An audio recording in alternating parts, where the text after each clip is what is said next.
Hello boys and girls. In this video we will show you how to use these three equations for accelerated motion.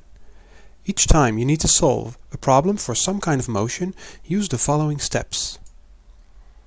Read carefully, visualize the problem, sketch a velocity time graph, write suvat and show what you know, calculate, and finally check your answer.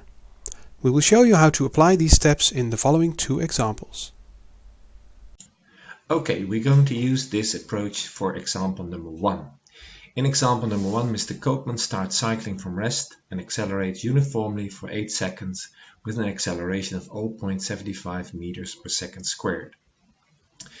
We are asked to calculate his velocity after 8 seconds and the distance traveled in these 8 seconds. Well, step number 1 will be that we have to go to visualize it. Well, that's easy today because I have a film of Mr. Koopman actually cycling here. So let's have a look at that film first.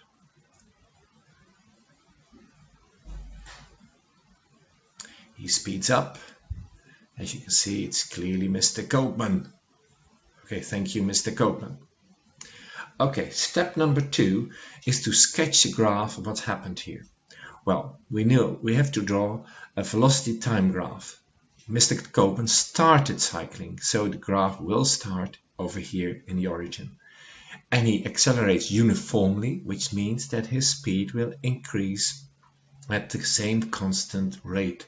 So it will be a straight line going up, something like this, which ends at 8 seconds because then we will stop after 8 seconds. Okay. That's our velocity time graph. It's a sketch. No numbers are required yet. We just sketch to see what happened. Okay, step number 3 is to write down our suvat list and to show what we know. Here is the suvat list, and I already put in the initial speed 0. He started. I don't know the final speed, so question mark there. And the acceleration 0.75 meters per second squared and the time 8 seconds. We have to calculate his velocity after 8 seconds, and we can do that in several ways. First, I will show you how to find that final velocity just by looking at the meaning of acceleration. His acceleration is 0.75 meters per second squared, and that means that his velocity increases by 0.75 meters per second every second. So if he accelerates for 8 seconds, then his final velocity will be 8 times 0.75, and 8 times 0.75 makes 6 meters per second. If you prefer to use the formula, it goes like this. First, we take this formula, which leads to the final velocity v, where the initial velocity is known and the acceleration time are given. In this situation, if you look at the list, they're all there. So I can just simply fill in everything and calculate, which leads to this. Here you can see final velocity 0 plus 0.75 times 8 leads to 6 meters per second. We can put the 6 meters per second over here in our graph. To find the distance traveled in these 8 seconds, there are 3 different solutions. I'll show you the 2 easiest. First, don't forget that distance traveled is always equal to the average velocity times the time taken. In this situation, we know that the initial speed was 0, the final speed was 6, so the average speed is the average of 0 and 6, which is 3.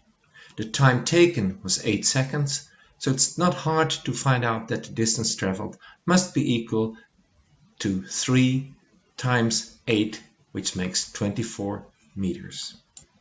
Another way to find the distance traveled is to use this formula over here. Again, we know everything which is needed to solve this problem, so I can simply fill in everything and put it like this. The calculations are a little bit more complicated, but if you solve this properly, use your calculator, you will find again that the distance traveled is 24 meters. But there is another third way to solve this problem, and it is with the use of our velocity time graph. In our velocity time graph, the total distance traveled is always equal to the area under the graph. And this is a nice graph. The shape of this area is a triangle, and the area of a triangle is simply half times base times height. In this case, a half times 8 times 6. A half times 8 is 4 times 6 makes 24 meters. So again, it leads to 24 meters. Now you can see that the area is shaded here, and shown is that the distance equals half times base times height. A half times 8 times 6 makes 24 meters. So what I've tried to show you is that there are more ways to solve a problem like this. It's up to you to choose one of them, the one you like best. Don't forget that always you have to check your answer. So in this case we have to check that 24 meters, does that 24 meters make sense? Well, try to remember the film you've seen. You've seen Mr. Koopman traveling for a distance which is something like 24 or 20 meters. So I think the 24 meters we found here must be the correct answer. So let's have a look at example number 2. Example 3. Mr. Koopman is cycling at a speed of 6 meters per second when he sees the traffic light changing to orange. Then he uniformly accelerates with 0.5 meters per second squared for 4 seconds and passes the traffic light the moment it changes to red. Calculate the final velocity and the total distance traveled in these 4 seconds. Step 2 is to visualize the situation. So let's have a look at the video.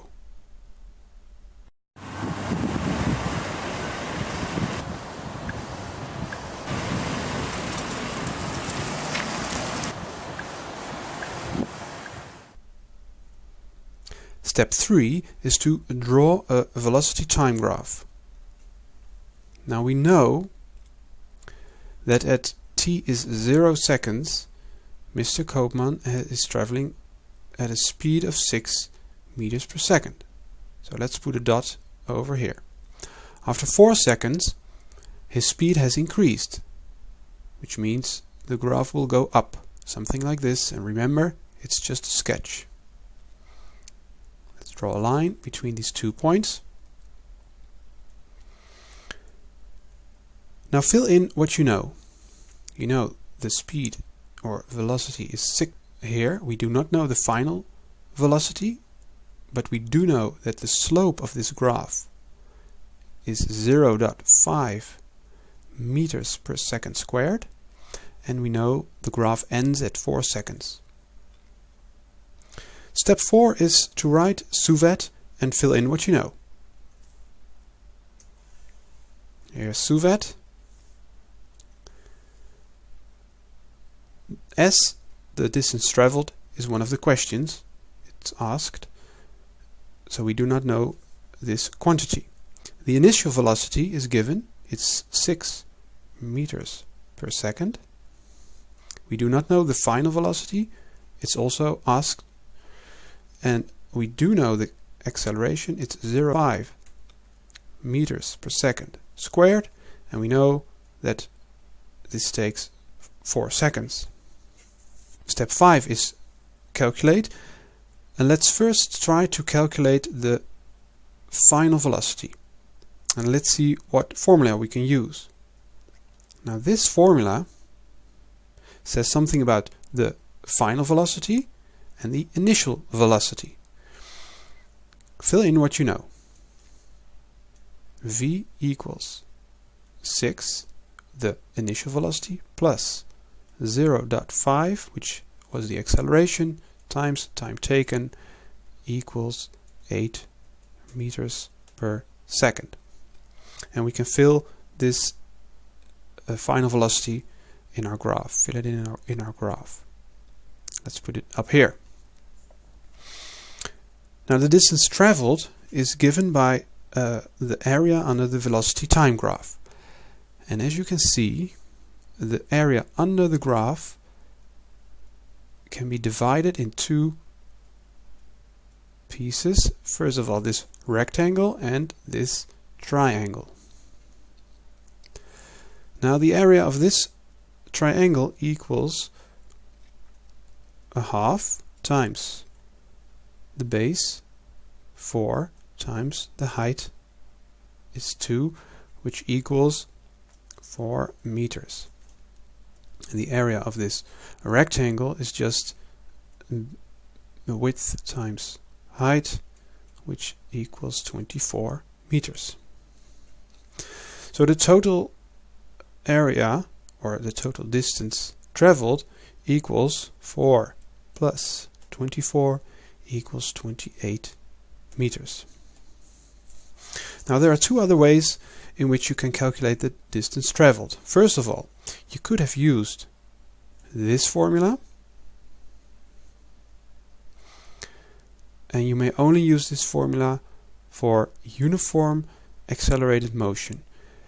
The first part represents the distance traveled at the constant initial speed, which corresponds to the area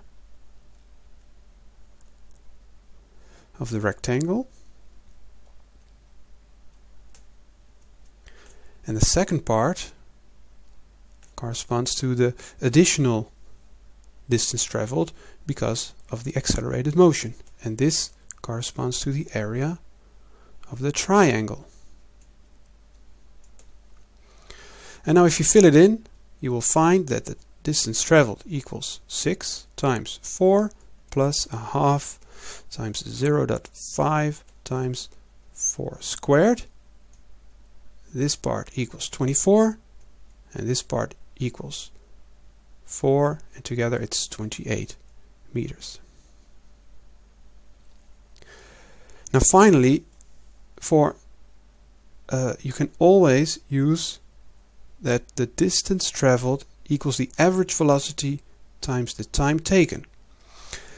And for a uniform accelerated motion, the average velocity is just the initial velocity plus the final velocity divided by 2, which is given in this formula. You see, the initial velocity plus the final velocity divided by 2. And if we fill it in, you will find that the distance traveled equals 6 initial plus 8 final velocity divided by 2 times 4, which equals 7 times 4, and finally, it's not a surprise, it's again 28 meters.